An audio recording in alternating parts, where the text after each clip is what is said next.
human capital is a fundamental driver of economic growth. So reducing the levels of human capital for countries that already were struggling with having sustained reasonable levels of growth is really, really a problem. Hello everyone and welcome to Expert Answers. I'm Srimati Sridhar with the World Bank. On this episode, we're looking at one of our newest reports, Collapse and Recovery, how COVID-19 eroded human capital and what to do about it. You'll notice I'm on a playground right now, and that's because this report really looks at the severe extent to which the pandemic has impacted children and young people under the age of 25. Now, kids may be back at school, but this doesn't necessarily mean things are back on track, especially in the developing world. Norbert, who is the World Bank Group's chief economist for human development and one of the report co-authors, joins me to explain more. Let's take a look at what he had to say. Norbert, first off, I want to thank you so much for joining me here on Expert Answers today on a very beautiful day. And we're lucky enough to be at an early childhood development center to talk about this report that you've co-authored. It's called Collapse and Recovery. And before we get into the specifics of it, it talks about the effects that the pandemic has had on this thing called human capital. Can you tell me what is human capital and why is it so important? Human capital is what some people refer to as wealth embodied in people. And what I mean by that is it's the characteristics, the things that people have acquired, especially in their early years, that make them more productive later on. It really embodies a lot of different components of the skills that people have. And what I mean by that is, on the one hand, it's the learning they've acquired over time, but it's also things like their health status that makes them be able to be more productive. It's their socio-emotional development, so what we call emotional intelligence. All of these things together are what people call human capital. In that sense, I want to describe three things that are particular about the way in which human capital accumulates, which are really worth keeping in mind when you think about what did the pandemic do. The first is that human capital is cumulative, or the way in which it accumulates is sequential, and what happens at one stage in the life cycle builds on what happened before and in turn affects what happens later on. So you can't really take a particular chunk out of the life cycle or a particular couple of years out of the life cycle, see what happened to these people without really understanding what happened before and after. The second thing is that the rate at which human capital accumulates is much steeper, if you want, early on in a person's life than later on when they're primarily working or eventually are in old age. So these two characteristics, and the fact that also that human capital is multidimensional, that it's really this integral process, makes it different from other forms of capital, and makes it particularly important that we look at the effects the pandemic had at the first, if you want, quarter century or so of a person's life, which is when human capital accumulates most rapidly.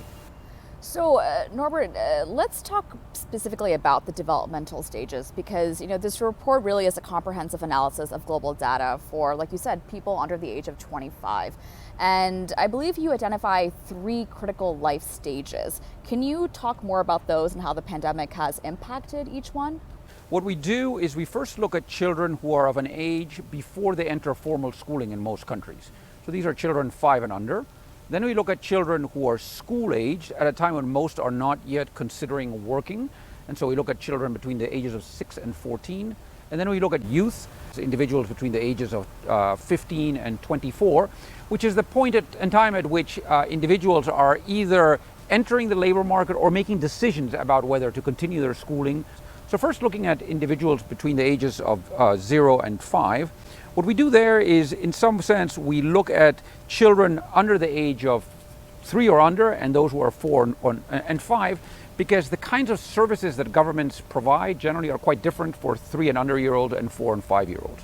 But what we show is, regardless of the age, what we show is that there were serious declines in immunization coverage.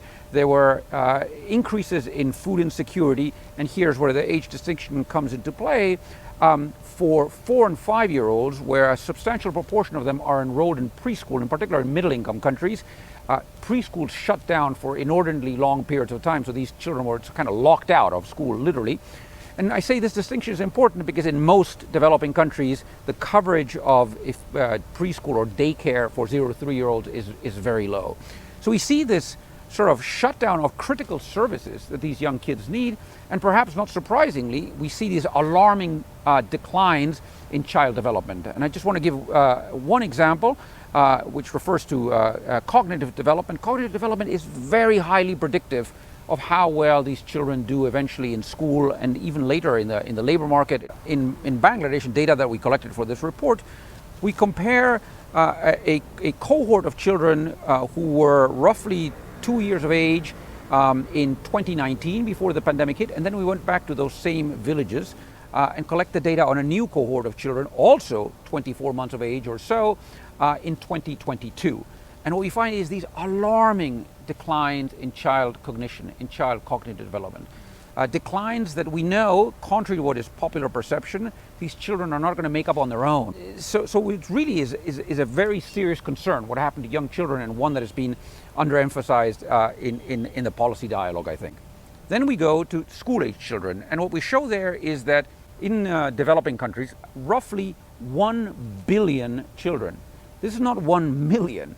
This is 1 billion. It's very rare to be talking about billions of people being affected by something. This is 1 billion children in developing countries missed a year of school or more. Despite widespread efforts by governments everywhere to put in place some form of remote instruction or hybrid schooling, the average child learned close to nothing during the time that they missed schooling. Actually, if you want, unlearned some of what they already knew. And what I mean by that is you can imagine a girl who perhaps was 10 years old when the pandemic hit, who knew how to add and subtract and was meant to learn how to multiply and divide thereafter. So not only did she not learn how to multiply and divide because schools were closed and the remote instruction didn't work, but she actually forgot how to add and subtract. Because this is a cumulative process, it's not like, oh, well, they didn't learn that, so let's just move on and they can learn the next. If you don't know how to divide, you're not going to be doing higher level math, obviously. So this is really a critical finding as well. Finally, when we look at young people, what we find is large declines in their labor force participation, and large declines also in various other indicators of job quality, for example, wages. Now, one might say, well, this wouldn't be a problem if these individuals who normally would have gone to work are now going into school, but we don't find that by and large. So there are a lot more, if you want, NEETs. NEETs are individuals who are neither in employment or education or training. If you want, idle youth. There are more NEETs throughout the world as a result of the pandemic. For example, in Pakistan alone, we estimate that an additional 1.6 million youth are NEETs who would not, in the absence of the pandemic, have been this. Where we also find that the recovery post, if you want, the most acute phase of the pandemic has been very uneven. In some countries, we do see a recovery in youth employment, and in many countries, we don't. So the impact of the pandemic, obviously far-reaching and global, but you really focus on developing countries here. Tell me more about how developing countries have been uniquely impacted by the pandemic, and what are the implications really when you think about poverty? I mean, we know, for example, that in terms of economic recovery and in terms of the recovery of overall employment, the recovery in developing countries has been slower. There are a variety of reasons for that, including the ability of richer countries to invest more to recover the economy. But moreover, almost consistently, the levels of human capital in these countries are much lower than those in developed countries. The years of schooling and how much kids learn in school are obviously very different if you're looking at Finland and you say, well, let's look at what the levels of human capital were, even in the absence of the pandemic, were in, say, Chad. We're talking about radical differences. Of course. Having even further declines of human capital in these countries where human capital was already very low to begin with is really particularly alarming. Human capital is a fundamental driver of economic growth. So reducing the levels of human capital for countries that already were struggling with having sustained reasonable levels of growth is really, really a problem.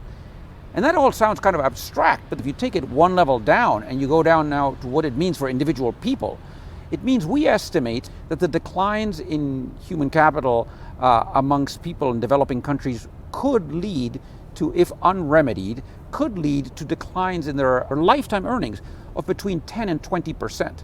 Now this is really serious.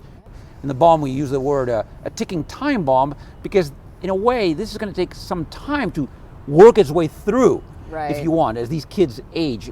The cohorts that were most affected by the pandemic are going to be 90% of the prime age workforce in 2050. Not only that, the impacts are largest for those who are already poorest to begin with, so children or young people whose parents had low levels of education. So we're saying that we're already living through an age, as many have pointed out, in which inequality has been rising dramatically for a variety of reasons, and public policy has been struggling to address that in both wealthy countries as well as lower income countries. Now we're saying we've kind of turbocharged that. So these are really, they're concerns, obviously the effects of the pandemic are concerns for both developed and developing countries, but I think they're particularly dire for developing countries, and particularly dire also because they have the fewest resources to really address this in the short term. Yeah, and I mean, just that idea of a ticking time bomb, it's like the time to act really is now, right? We can't really wait to fix this. So speaking of that, you've really laid out the scale of the problem here, Norbert. So how do we fix this? You know, what can we do, and what can countries do you think, in the long term to better prepare against future crises? We divide the policy responses into, if you want, two groups. One are things that countries should do right away to try to recover some of this human capital, and the other is sort of systemic changes that they should begin now to prepare for crises in the future. The window of opportunity to revert some of these shortfalls is short, and that sounds kind of redundant, but it really is so.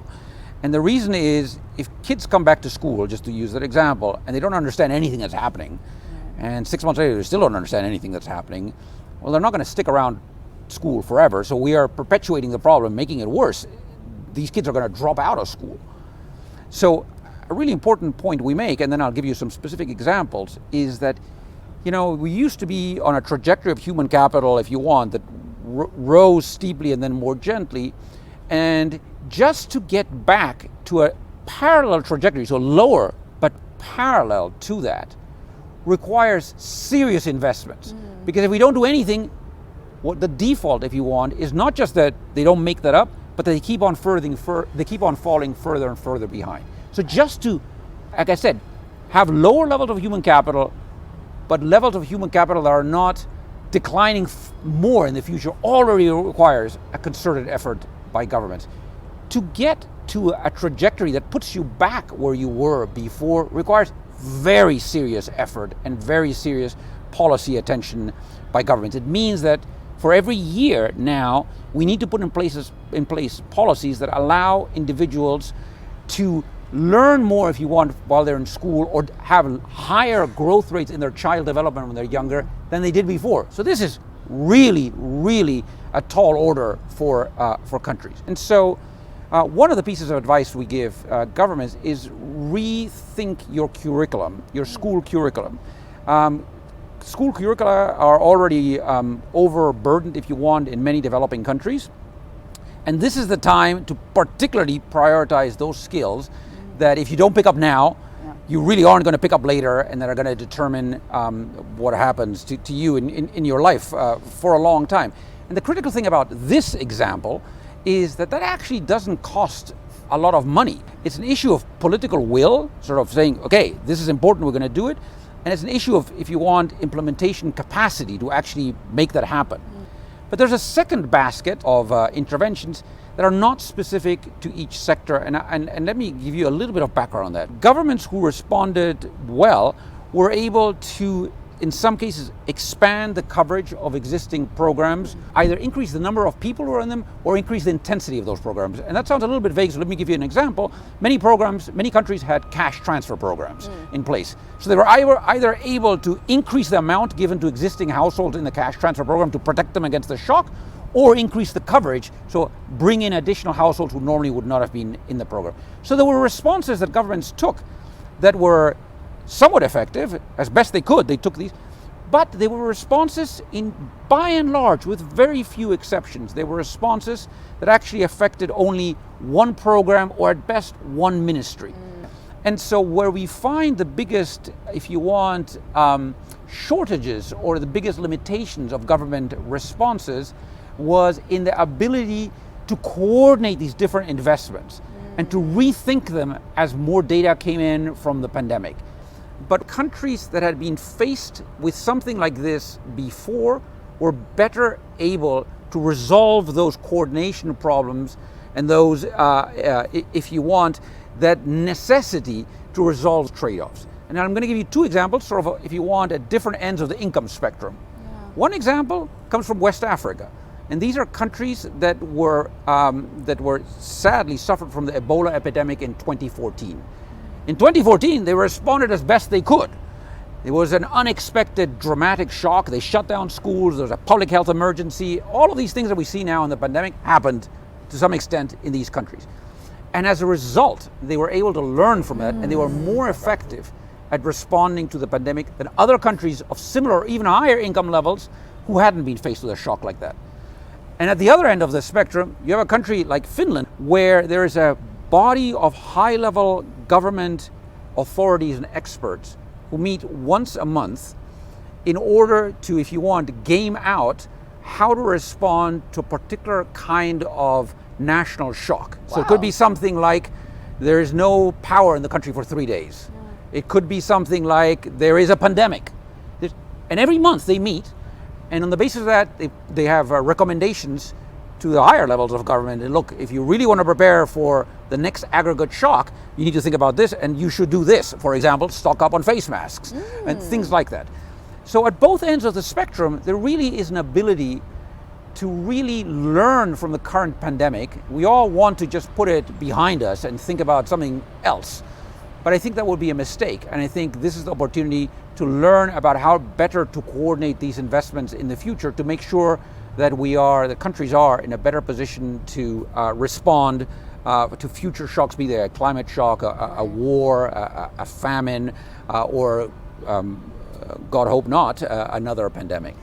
So Norbert, we've talked about some pretty heavy issues here. So I do want to end this on a bit more of a personal note. For someone like yourself who's been so heavily involved with this research and this report, what really resonated with you, and what kind of leaves you feeling hopeful, regardless of kind of what we've talked about here today? So one thing that resonated with me, Sri, very deeply is the fact that the effects of the pandemic on human capital were, regardless of the age group, regardless of the outcome, regardless of the country, were invariably worse for households with fewer resources.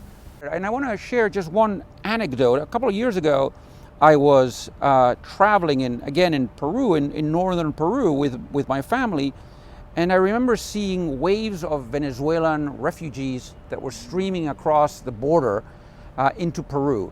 And these were people who had left everything behind, who just were walking, northern Peru, this is through a desert. They were walking on the Pan American Highway, the main highway, with nothing, with young children, whatever, and you sort of sit there and think, to see that people like these, or other people, like these poor people, who really had so little to begin with, that they've been deprived of sort of these critical investments that would have allowed them to aspire to a better life.